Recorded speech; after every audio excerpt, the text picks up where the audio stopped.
Salam, salam sehat selalu. Jumpa kembali dengan saya dalam channel Tania 267. Pada video ini saya mengajak adik-adik mahasiswa dan juga teman-teman peneliti pemula untuk masuk ke bagian inti ketiga dari sebuah proposal dan juga skripsi, yaitu bab 3 yang berjudul metode penelitian. Ada beberapa subjudul yang terdapat pada bab 3 yang berjudul metode penelitian ini. Setiap lembaga perguruan tinggi memiliki ketetapannya masing-masing tentang subjudul-subjudul apa saja yang harus dimasukkan dalam bab 3 yang berjudul metode penelitian ini. Di dalam video ini saya hanya menampilkan secara umum beberapa subjudul yang harus dimasukkan pada bab 3 yang berjudul metode penelitian. Subjudul yang pertama adalah pendekatan dan rancangan penelitian.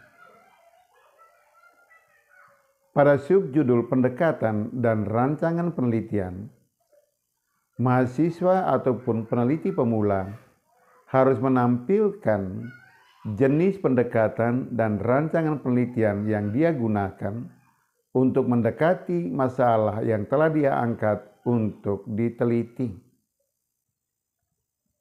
Jenis pendekatan dan rancangan penelitian untuk penelitian yang berjudul pengaruh budaya organisasi terhadap kinerja pegawai kantor bupati adalah pendekatan kuantitatif dengan rancangan penelitian korelasional.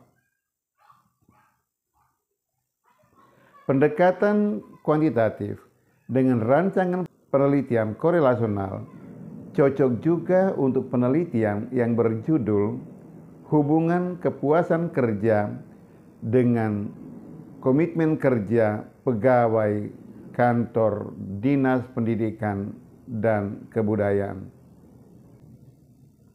Jenis pendekatan penelitian dan rancangan penelitian yang cocok untuk penelitian yang berjudul perbandingan hasil belajar bahasa Inggris siswa kelas 10A yang menggunakan metode pembelajaran problem posing dan hasil belajar bahasa Inggris siswa kelas 10B yang menggunakan metode pembelajaran quick on the draw adalah pendekatan kuantitatif dengan rancangan penelitian eksperimen murni.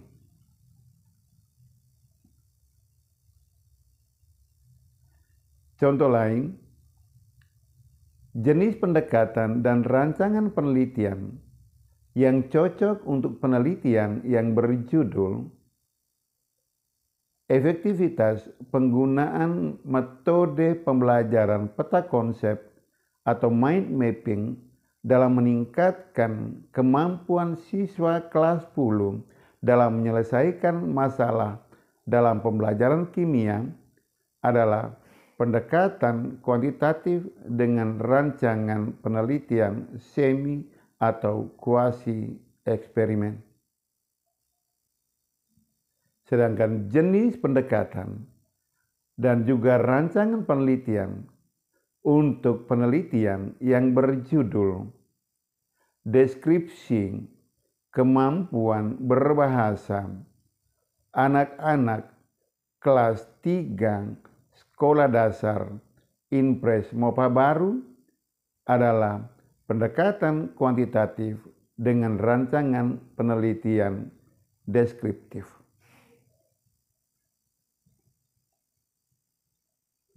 Sesudah menampilkan jenis pendekatan dan rancangan penelitian yang digunakan untuk mendekati masalah yang telah diangkat untuk diteliti, mahasiswa ataupun peneliti pemula harus juga memberikan penjelasan tentang apa itu pendekatan kuantitatif dan juga karakteristiknya, serta apa itu rancangan penelitian korelasional atau rancangan penelitian semi eksperimen dan juga rancangan penelitian eksperimen murni beserta ciri-cirinya, supaya uraian pada bagian subbab ini tidak kelihatan kurus. Subjudul kedua yang terdapat pada bab 3 adalah data, jenis data, dan sumber data. Yang pertama, data. Kita semua tahu apa itu data. Tetapi sebagai pengingat, data adalah kumpulan informasi atau kumpulan fakta yang diperoleh peneliti ketika melakukan sebuah penelitian. Informasi ataupun fakta yang diperoleh peneliti ketika melakukan sebuah penelitian itu dapat berupa angka-angka, dapat juga berupa simbol-simbol, dapat juga berupa kalimat-kalimat. Yang kedua adalah jenis data. Ada banyak jenis data.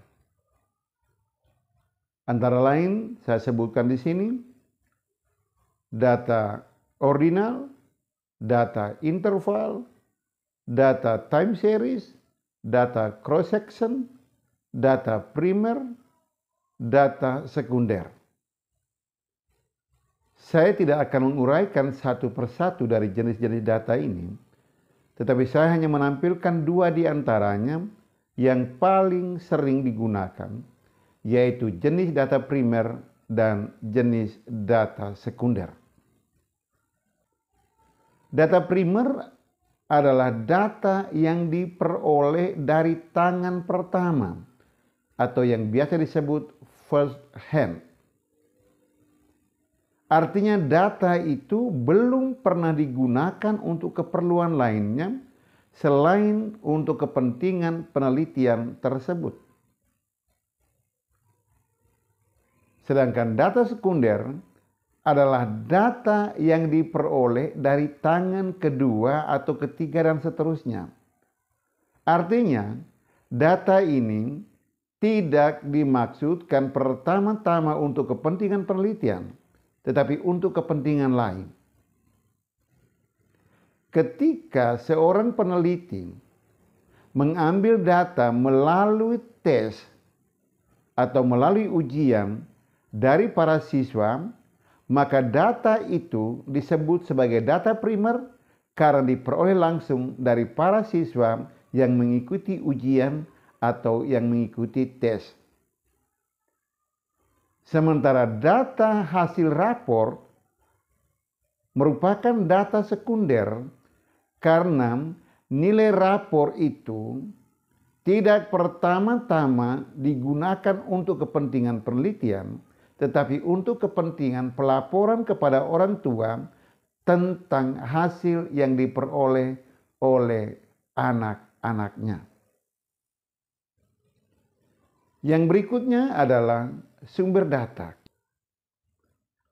Sumber data adalah subjek atau objek dari mana data itu diperoleh. Terkait hal tersebut, maka ketika seorang peneliti berkehendak untuk mengkaji hubungan antara budaya organisasi dengan kinerja pegawai kantor bupati, maka sumber datanya adalah para pegawai kantor bupati. Sumber data untuk mahasiswa atau peneliti pemula yang hendak membandingkan hasil belajar bahasa Inggris siswa kelas 10A yang menggunakan metode pembelajaran problem posing dan hasil belajar bahasa Inggris siswa kelas 10B yang menggunakan metode pembelajaran quick on the draw adalah para siswa kelas 10A dan siswa kelas 10B yang mengikuti ujian atau mengikuti tes.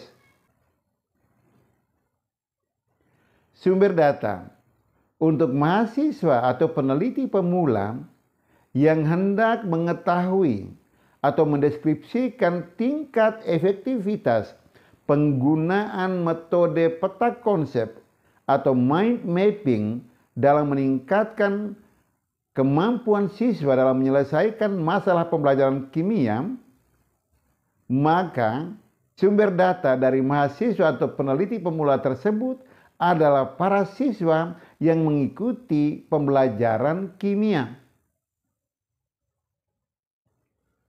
Subjudul ketiga yang terdapat pada bab 3 yang berjudul metode penelitian adalah populasi dan sampel penelitian.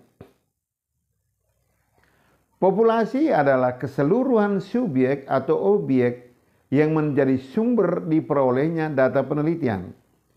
Sedangkan sampel adalah sebagian dari keseluruhan subjek atau objek yang menjadi sumber diperolehnya data penelitian. Untuk menentukan jumlah sampel, seorang mahasiswa atau peneliti pemula dapat menggunakan salah satu dari beberapa teknik pengambilan sampel berikut ini. Yang pertama adalah teknik pengambilan sampel acak sederhana. Yang kedua adalah teknik pengambilan sampel acak berstrata. Yang ketiga adalah teknik pengambilan sampel acak kelompok. Yang keempat adalah teknik pengambilan sampel bertujuan. Dan yang kelima adalah teknik pengambilan sampel aksidental. Saya sendiri dalam beberapa tahun terakhir ini, terlebih di saat-saat pandemi COVID-19 melanda, saya biasanya menggunakan dua teknik pengambilan sampel yang terakhir, yaitu teknik pengambilan sampel bertujuan dan teknik pengambilan sampel aksidental. Sebagai contoh populasi dan sampel, seorang mahasiswa atau peneliti pemula yang berkehendak untuk meneliti pengaruh budaya organisasi terhadap kinerja pegawai kantor bupati, maka populasi penelitian dari mahasiswa atau peneliti pemula bersangkutan adalah seluruh pegawai kantor bupati. Sedangkan yang menjadi sampel penelitian bagi mahasiswa atau peneliti pemula bersangkutan adalah sebagian pegawai kantor bupati yang ditetapkan untuk menjadi sumber informasi yang akan memberikan data-data yang diperlukan dalam penelitian. Subjudul yang keempat yang terdapat pada bab 3 yang berjudul metode penelitian adalah instrumen dan teknik pengumpulan data. Yang pertama adalah instrumen pengumpulan data. Di dalam penelitian yang menggunakan pendekatan kuantitatif, instrumen pengumpulan data lebih merujuk kepada alat yang digunakan oleh peneliti untuk mendapatkan data penelitian yang dia kehendaki. Di dalam video ini, saya akan memberikan beberapa contoh instrumen penelitian terkait judul-judul penelitian yang tadi sudah saya sebutkan. Instrumen penelitian untuk judul penelitian pengaruh budaya organisasi terhadap kinerja pegawai kantor bupati adalah angket atau kuesioner yang berisikan pernyataan-pernyataan atau pertanyaan-pertanyaan yang berhubungan dengan variabel budaya organisasi, dan juga angket atau kuesioner yang berisikan pernyataan-pernyataan ataupun pertanyaan-pertanyaan yang berhubungan dengan variabel kinerja pegawai kantor bupati. Instrumen penelitian untuk penelitian yang berjudul Perbandingan hasil belajar bahasa Inggris siswa kelas 10A yang menggunakan metode pembelajaran problem posing dan siswa kelas 10B yang menggunakan metode pembelajaran quick on the draw adalah soal tes. Instrumen penelitian untuk penelitian yang berjudul efektivitas penggunaan metode pembelajaran peta konsep atau mind mapping dalam meningkatkan kemampuan siswa kelas 10 dalam menyelesaikan masalah pembelajaran kimia adalah soal tes yang berisikan permasalahan-permasalahan pembelajaran kimia yang harus diselesaikan oleh para siswa kelas 10 yang mengikuti pembelajaran kimia. Yang berikutnya adalah teknik pengumpulan data. Teknik pengumpulan data lebih merujuk kepada cara yang digunakan oleh seorang peneliti untuk mendapatkan data penelitian yang dia kehendaki. Sebagai contoh, teknik pengumpulan data untuk penelitian yang berjudul pengaruh budaya organisasi terhadap kinerja pegawai kantor bupati adalah dengan menyebarkan angket atau kuesioner kepada para pegawai kantor bupati yang telah ditetapkan sebagai responden. Contoh lain, teknik pengambilan data atau pengumpulan data untuk penelitian yang berjudul perbandingan hasil belajar bahasa Inggris siswa kelas 10A yang menggunakan metode pembelajaran problem posing dan hasil belajar bahasa Inggris siswa kelas 10B yang menggunakan metode pembelajaran quick on the draw adalah dengan melaksanakan tes atau melakukan ujian bagi para siswa kelas 10A dan kelas 10B. Subjudul kelima atau subjudul terakhir yang terdapat pada bab 3 adalah teknik analisis data. Analisis data di dalam penelitian yang menggunakan pendekatan kuantitatif hanya bisa dilakukan apabila semua data penelitian yang diperlukan sudah terkumpul. Analisis data di dalam penelitian yang menggunakan pendekatan kuantitatif biasanya menggunakan uji statistik, baik statistik deskriptif maupun statistik inferensial.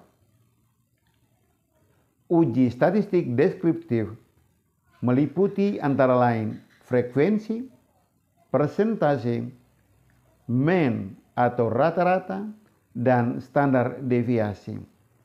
Sedangkan uji statistik inferensial meliputi antara lain nilai koefisien korelasi atau nilai R dan juga nilai koefisien determinasi atau lebih kita kenal dengan nilai R kuadrat atau R square. Di dalam melakukan uji statistik inferensial, seorang peneliti, dalam hal ini mahasiswa atau peneliti pemula, perlu melakukan apa yang kita sebut sebagai uji persyaratan analisis seperti uji normalitas data dan linearitas data supaya hasil analisis data yang kita peroleh nantinya dapat digunakan untuk menguji hipotesis penelitian yang sudah dikemukakan pada bab 2. Nah, adik-adik mahasiswa dan teman-teman peneliti pemula, dalam video ini kita sudah berbicara dan belajar bersama-sama tentang hal-hal apa saja yang terdapat pada bab 3 yang berjudul metode penelitian. Pada video berikutnya, saya akan mengajak adik-adik mahasiswa dan juga teman-teman peneliti pemula untuk masuk kepada bagian inti yang keempat dari sebuah penelitian, yaitu bab 4 yang berjudul hasil penelitian. Terima kasih, salam sehat selalu, salam.